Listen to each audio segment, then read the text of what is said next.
Bismillahirrahmanirrahim. Assalamualaikum warahmatullahi wabarakatuh. Innal hamdalillahi nahmaduhu wa nasta'inuhu wa nastaghfiruhu wa na'udzu billahi min syururi anfusina wa min sayyiati a'malina. May yahdihillahu fala mudhillalah wa may yudlil fala hadiyalah. Asyhadu an la ilaha illallah wahdahu la syarikalah wa asyhadu anna Muhammadan abduhu wa rasuluh. Amma ba'd. Baiklah, di sini kami dari kelompok 5 yang beranggotakan dengan saya sendiri Dwi Medayanti dan teman saya Nur Anisa Lestari akan membahas materi tentang skala pengukuran dan instrumen penelitian pada penelitian kuantitatif. Pada mata kuliah Metodologi Penelitian Pendidikan yang diampu oleh Bapak Dr. Budi Santoso Wibowo MPDI. Baiklah, yang pertama saya akan menjelaskan mengenai pengertian skala pengukuran. Skala pengukuran ini adalah acuan untuk menentukan panjang pendeknya interval yang ada dalam satuan alat ukur, sehingga alat ukur tersebut bila digunakan dalam pengukuran dapat menghasilkan data kuantitatif. Misalnya pada timbangan emas. Timbangan emas ini sebagai instrumen untuk mengukur berat emas dengan skala miligram dan akan menghasilkan data kuantitatif berat emas dalam satuan miligram yang digunakan untuk mengukur. Selanjutnya, macam-macam skala pengukuran ini ada 4. Yang pertama, skala nominal. Skala nominal ialah skala yang hanya membedakan kategori atau klasifikasi berdasarkan jenis atau macamnya. Skala ini mempunyai kedudukan yang setara. Contohnya pada jenis kelamin. Jenis kelamin terdiri dari laki-laki dan perempuan. Jadi, laki-laki dan perempuan ini memiliki kesetaraan pada jenis kelamin. Selanjutnya, contoh yang lainnya yaitu pada agama. Agama di Indonesia misalnya kan terdiri dari agama Islam, Kristen, Hindu, Buddha, Katolik, dan Konghucu. Keenam agama ini memiliki kesetaraan dalam agama. Selanjutnya yang kedua adalah skala ordinal. Skala ordinal ini adalah skala yang membedakan kategori berdasarkan tingkatan. Contohnya itu seperti tingkatan level pendidikan. Tingkatan level pendidikan yang pertama ada SD, SMP, SMA, dan perguruan tinggi. Jadi antara SD dengan SMP memiliki tingkatan yang berbeda. Maksudnya tingkatan SD lebih rendah daripada tingkatan SMP. Yang ketiga ialah skala interval. Skala interval adalah skala yang melekat pada variabel yang kategorinya menunjukkan adanya perbedaan, adanya tingkat yang berbeda, dan juga rentang nilai. Antara kategori dapat diketahui selisihnya. Skala interval ini menggunakan 0 tidak mutlak. Contohnya suhu air 0 derajat Celcius. Suhu air 0 derajat Celcius bukan berarti air tidak memiliki suhu. Namun karena suhu air ini ada yang min 1 derajat Celcius, min 2 derajat Celcius. Skala interval ini tidak dapat dibandingkan. Misalnya, ada 3 siswa, yaitu Ahmad, Budi, dan Cici. Masing-masing dari 3 siswa ini memiliki nilai 80, 40, dan 0. Jadi, tidak bisa kita bandingkan bahwa Ahmad 2 kali lebih pandai dibanding dengan Budi, dan Cici tidak memiliki pengetahuan sama sekali, karena nilai tidak dianggap sebagai indikator kepandaian. Yang keempat adalah skala rasio. Skala rasio ini adalah skala yang data dengan kualitas tertinggi.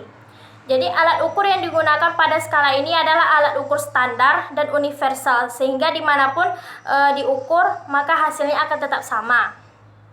Ciri-ciri data ini yaitu yang pertama, data pada skala ini dapat kita ketahui selisihnya. Data pada skala ini menggunakan nol mutlak. Misalnya, jumlah koleksi buku novel Andi 0 eksemplar. Berarti Andi benar-benar tidak memiliki buku novel. Dan selanjutnya datanya dapat dibandingkan. Contohnya yaitu tinggi badan Budi 160 cm dan tinggi badan Zikri 80 cm. Maka perbandingan antara tinggi badan Andi dengan Zikri yaitu 2:1. Selanjutnya yaitu macam-macam skala pengukuran sikap. Skala pengukuran sikap ini ada 4. Yang pertama yaitu skala Likert. Skala Likert ini adalah skala yang digunakan untuk mengukur sikap, pendapat, dan juga persepsi seseorang atau sekelompok orang tentang fenomena sosial. Skala ini menanyakan kepada responden untuk memberikan jawaban. Apakah responden sangat setuju, ragu-ragu, tidak setuju, sangat tidak setuju. Jadi kelima pilihan ini masing-masing memiliki skor. Instrumen penelitian yang menggunakan skala Likert ini dapat dibuat dalam bentuk checklist ataupun pilihan ganda. Yang kedua ialah skala Goodman. Skala Goodman adalah skala pengukuran yang ada 2 tipe pilihannya, yaitu iya, tidak, benar, salah, positif, negatif, atau pernah, tidak pernah. Instrumen penelitian yang menggunakan skala Goodman ini dapat dibuat dalam bentuk checklist dan juga pilihan ganda. Misalnya jawaban setuju kita beri skor 1 dan jawaban tidak setuju diberi skor 0. Yang ketiga ialah semantik diferensial. Skala ini digunakan untuk mengukur sikap, bentuknya tidak checklist dan juga tidak pilihan ganda. Skala ini tersusun dalam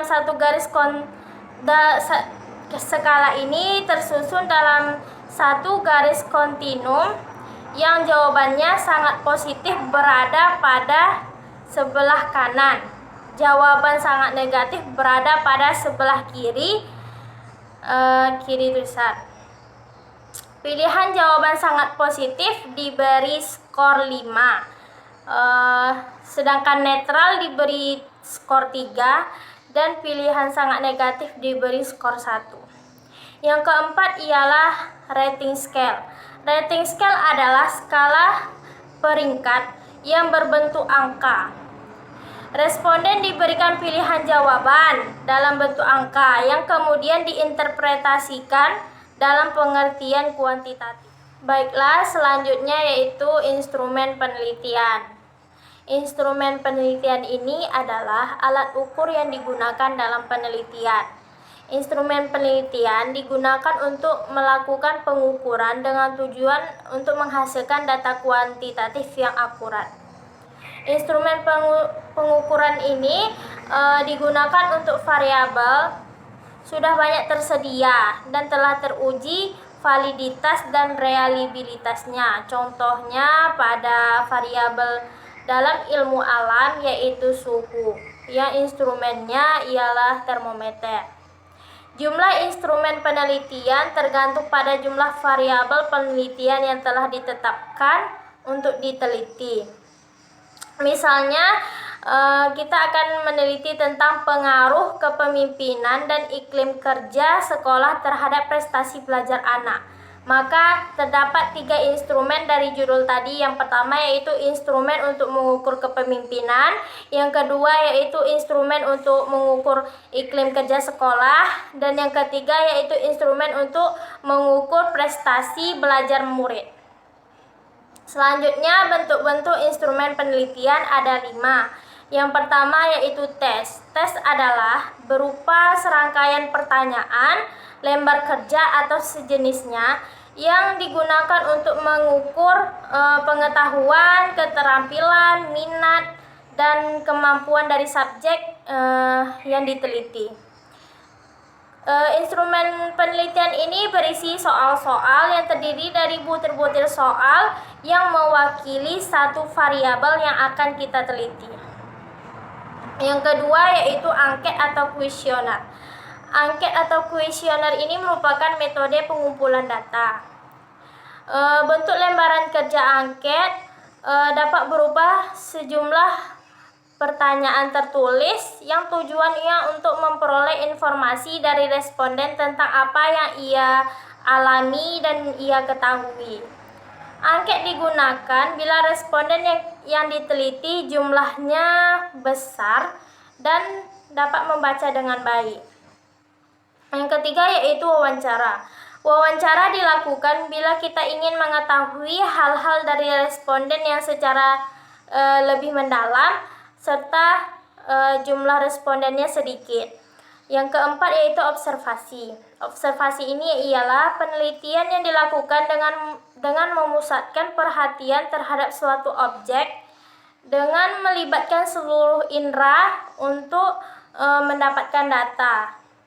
Instrumen observasi ini berpedoman pada pengamatan. Selanjutnya yaitu dokumentasi. Instrumen dokumentasi dikembangkan untuk penelitian dengan menggunakan pendekatan analisis inti.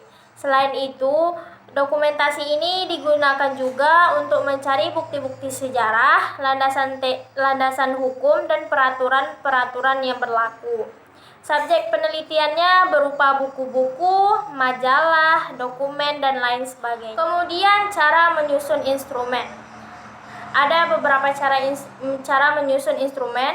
Yang pertama yaitu peneliti harus menemukan landasan teori yang tepat. Landasan teori ini digunakan untuk mendefinisikan suatu variabel secara istilah dan operasional.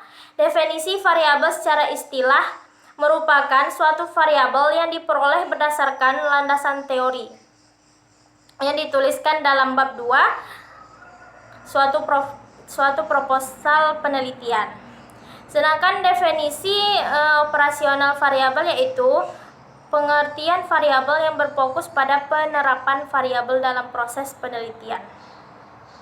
Yang kedua yaitu peneliti harus mampu menemukan atau merumuskan indikator dari variabel penelitian.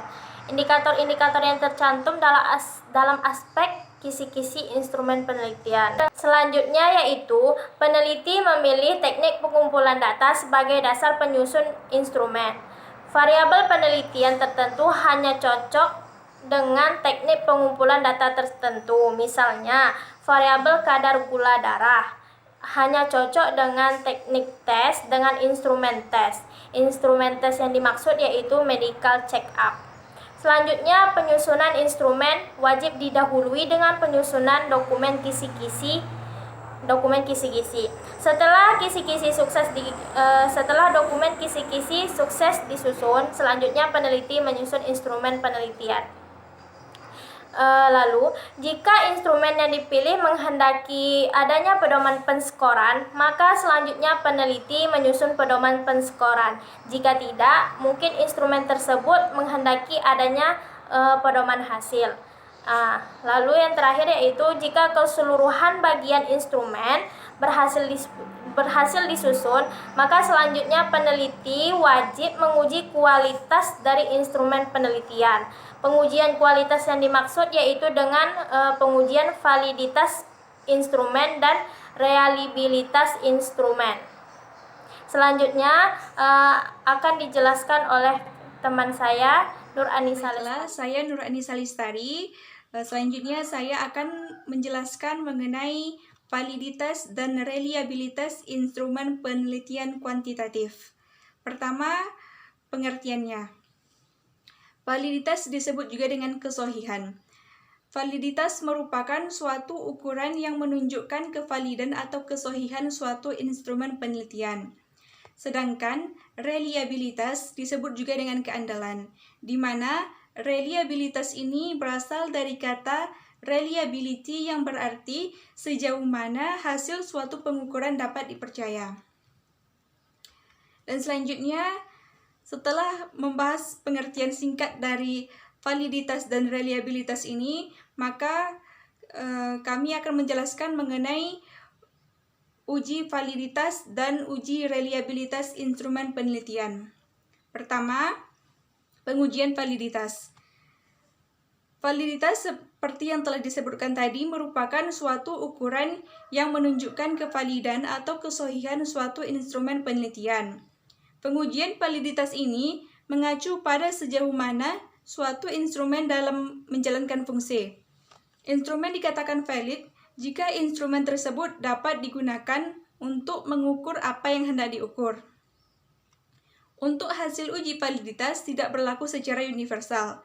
Artinya bahwa suatu instrumen dapat memiliki nilai valid yang tinggi pada saat tertentu dan tempat tertentu. Akan tetapi menjadi tidak valid untuk waktu yang berbeda atau pada tempat yang berbeda.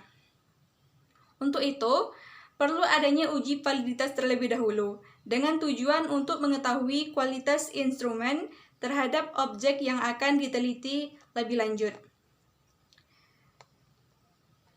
Selanjutnya, untuk perhitungan uji validitas dari sebuah instrumen penelitian ini, kita dapat menggunakan rumus korelasi product moment atau yang dikenal dengan korelasi Pearson. Selanjutnya, untuk mengetahui indeks validitas uji instrumen penelitian, yaitu umumnya digunakan oleh peneliti adalah lebih besar dari 0,30 atau 0,32. Jadi, semakin tinggi indeks validitasnya, maka akan semakin akurat data yang dihasilkan. Selanjutnya, apa sih tujuan dari uji validitas?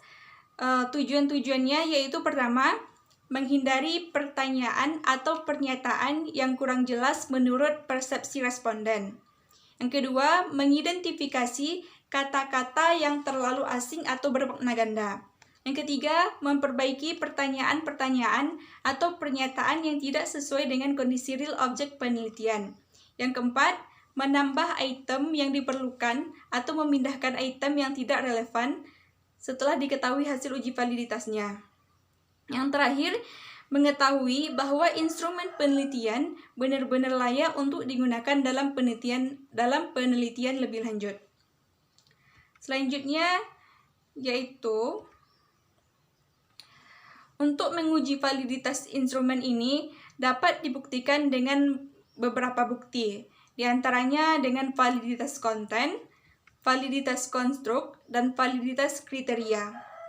Pertama, validitas konten. Validitas konten atau validitas isi, validitas konten ini disebut juga dengan validitas isi, yaitu fokus memberikan bukti kepada elemen-elemen yang ada pada alat ukur dan diproses dengan analisis rasional. Validitas konten ini dinilai oleh ahli.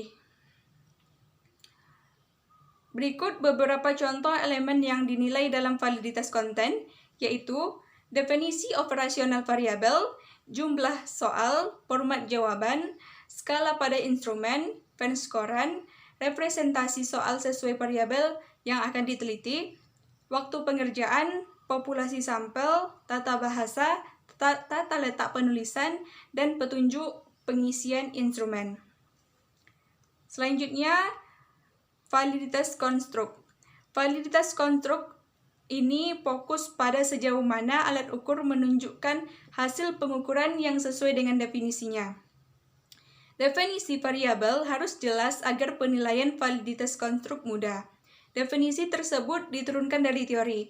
Jika definisi telah berlandaskan teori yang tepat dan pertanyaan atau pernyataan item soal telah sesuai, maka instrumen dinyatakan valid secara validitas konstruk. Selanjutnya, validitas kriteria. Validitas ini fokus pada membandingkan instrumen yang telah dikembangkan dengan instrumen lain yang dianggap sebanding dengan apa yang akan dinilai oleh instrumen yang telah dikembangkan. Instrumen lain ini disebut sebagai kriteria, yaitu ada dua jenis validitas kriteria, yaitu validitas kriteria prediktif dan validitas kriteria bersamaan atau konkuren.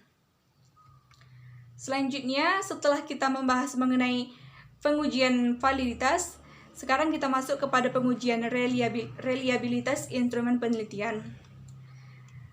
Pengujian reliabilitas dimaksud yaitu mengukur apakah alat ukur yang digunakan cukup akurat, stabil, atau konsisten dalam mengukur apa yang ingin diukur. Koefisien reliabilitas berkisar antara 0,0 sampai 1,0. Semakin kecil reliabilitas, maka semakin besar errornya.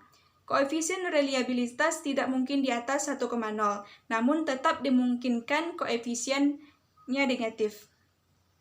Untuk melihat keandalan atau reliabilitas instrumen penelitian sebagai alat ukur, yaitu jika alat ukur dimaksud digunakan berulang kali memberikan hasil yang relatif sama atau tidak berbeda jauh, suatu instrumen tersebut dinyatakan reliable minimal 0,70.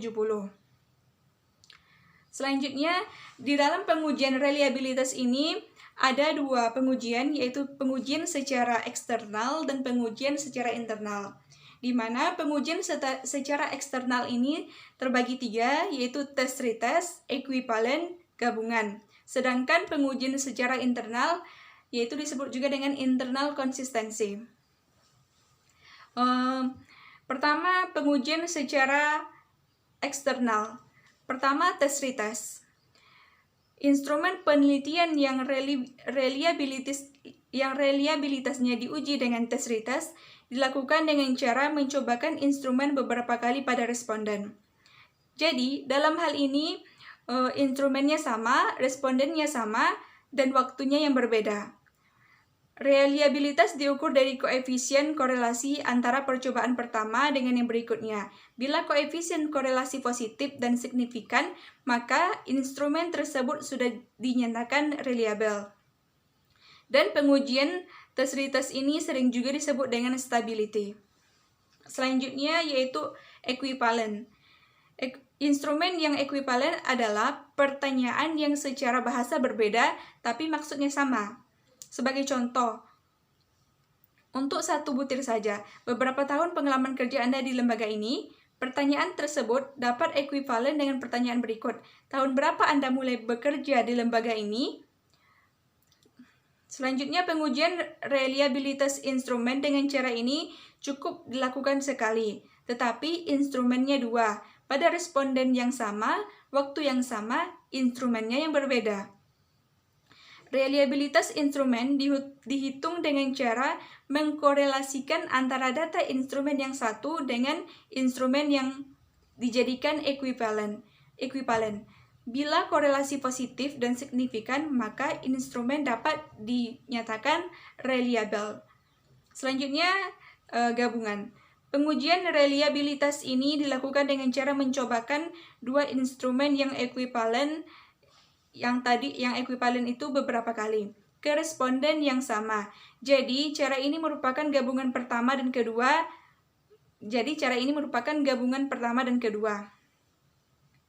Selanjutnya, pengujian secara internal atau internal konsistensi. Pengujian reliabilitas secara internal dapat diuji dengan menganalisis konsistensi butir-butir yang ada pada instrumen dengan teknik-teknik berikut, yaitu pertama, menggunakan rumus Spearman-Brown, di mana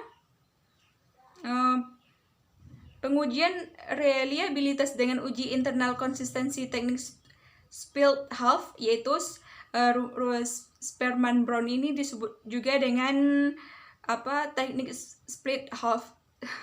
Disebut juga dengan teknik split half dari Spearman-Brown, dilakukan pada instrumen yang memiliki satu jawaban yang benar.